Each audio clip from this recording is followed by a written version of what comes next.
The flooding here really is just incredible. Today I've seen people take boats and take kayaks just to get back to their home, but it's not just the flooding we're dealing with here. So today I went out in a pickup truck to go out and see some of the wind damage caused by Hurricane Irma.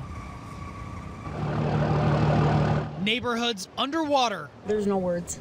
Unless you see it personally, you just can't understand the damage. You have to see it. Today we rode along in the back of a pickup truck. It's the only way we could get back to the Citrus Park and Southern Pines communities in Bonita Springs. Devastating. It's some houses are good and others are completely gone. Wind gusts topping 100 miles an hour tore apart manufactured homes in Southern Pines. Floodwater adding to the damage in Citrus Park. My heart goes out for everybody.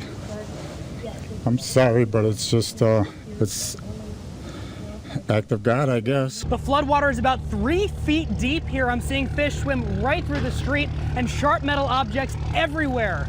While the Stroshines home is relatively okay, many are looking at total losses. I'm crying on the inside, not just for myself, but most of the people in the whole area here. For these friendly communities, the road to recovery will be long and expensive. Right now, they're praying for the water to recede so they can begin. It's going to take some rebuilding. We will rebuild the park.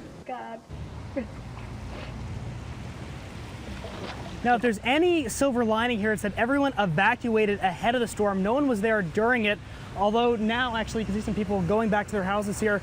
Although now there's a lot of concern that there's all that metal and all that debris in the roads. When they go back to start cleaning up their houses, there could be an injury risk there. So if you're going out there, you need to be careful. This is about as close as our truck will let us go, and you can obviously see why this street here is still covered in floodwater. Look at this truck. It gives you some good perspective on how deep it is here.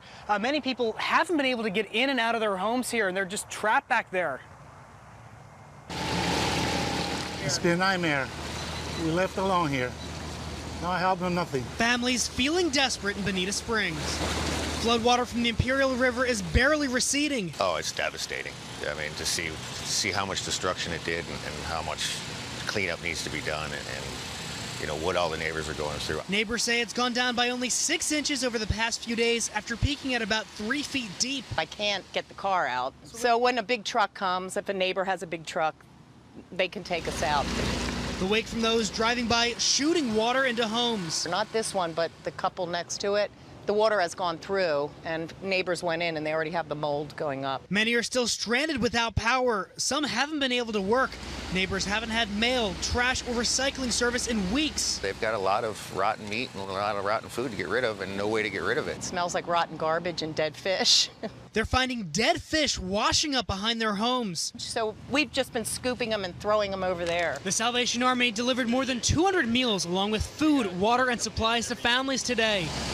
Neighbors used to dealing with flooding say it could be weeks until life returns to normal. It's going to be a month and a half before this dries out, if I had to guess, watching what happened from the last storm. Now, there are more than 40 houses back here. Some of the people living here suggested that the city maybe bring out a dumpster and put it out here. That way people can throw their trash away. I brought that idea up to the mayor today of Bonita Springs, but so far I've yet to hear back if they plan on actually implementing something like that. This neighborhood got it just about as bad as anybody. We're talking about 3 feet of water inside some of these homes here. So why is it a full 16 days after Hurricane Irma are we still seeing sights like this? Right now we're just shoveling a little bit drywall. As families continue to pick up the pieces, they're reminded of just how bad the flooding was. After 2 or 3 days more, it was after the knee, but once the storm hit, it was up to the hip. This new video from our Sky 2 drone shows how bad the flooding still is in some places. Phil Flood with the South Florida Water Management District says while August rainfall played a factor, the ground was saturated, so we don't get that storage in the ground that you normally would see there. The Imperial River's watershed is more than 300 square miles. That stretches all the way to Immokalee.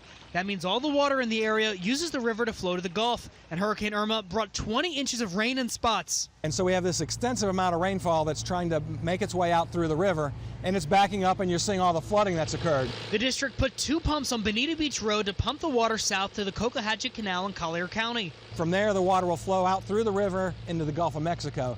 And what we're doing is we're moving water from the one watershed and taking it down into another. They also have pumps taking water out of the Corkscrew Swamp so it doesn't get in the Imperial River watershed. They started last Friday because the levels were finally low enough in the Cocohatchee Canal. The quicker we can get water out of the watershed over here, the quicker the water levels will drop in the Imperial River. So how long could we see this flooding? Well, that really depends on Mother Nature. If we get a lot of rain, that could flood the Imperial River, so they're hoping that it stays dry, but they tell me they're going to continue to pump until those water levels become normal again.